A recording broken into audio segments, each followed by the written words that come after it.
วิดีโอนี้จะมาแนะนำเกี่ยวกับทริคเล็กๆน้อยๆในการล็อกโฟลเดอร์บ่ให้คนอื่น Copy Open Delete หรือ Rename ซึ่งอาจว่า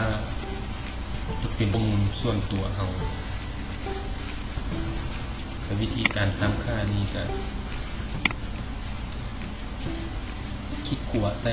โฟลเดอร์ที่เราต้องการล็อกตัวนี้จะอยู่ใน Windows 7 Windows 8 หรือ Windows 10 Windows ใดสามารถเป็นได้นะคลิกขวาใส่แล้วเข้ามาที่ Property ปุ่มสุดตัวนี้มันหน้าต่างแล้วเลื่อนไปหาคำว่า Security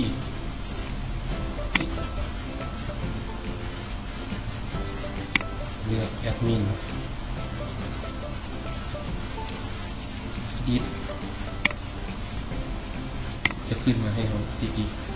เข้าไป Admin แล้วติ๊กอยู่บนนี้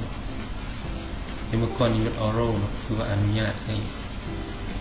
Modify ให้แปลงให้อย่างไรตัวนี้เรามาคลิกที่เจนนี่ฟิกเลยฟิกเลย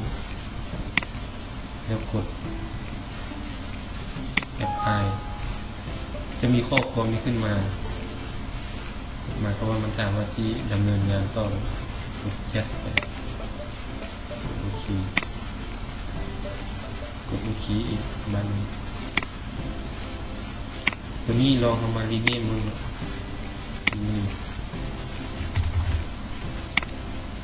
นี่มันจะไม่สามารถรีเนมเลยจะถามว่าจะต้องมี permission หรือว่าจะต้องได้รับอนุญาตในการรีเนมโฟลเดอร์นี้ Open กับบ่ได้ Delete กับบ่ได้ Copy บ่สามารถเฮ็ดอย่างไรดังนั้นในกรณีเขาอยากกดให้มันมาเป็นปกติจะเข้าบนเก่าก็คือ Property ของเก่าแล้วเลื่อนไป Security Admin Edit กด Admin จะมากดนี้ Remove Apply โอเคไปสามารถปกติได้ทีนี้เป็นทริคเล็กๆน้อยๆอาจจะสำคัญสำหรับหลายคนขอขอบใจ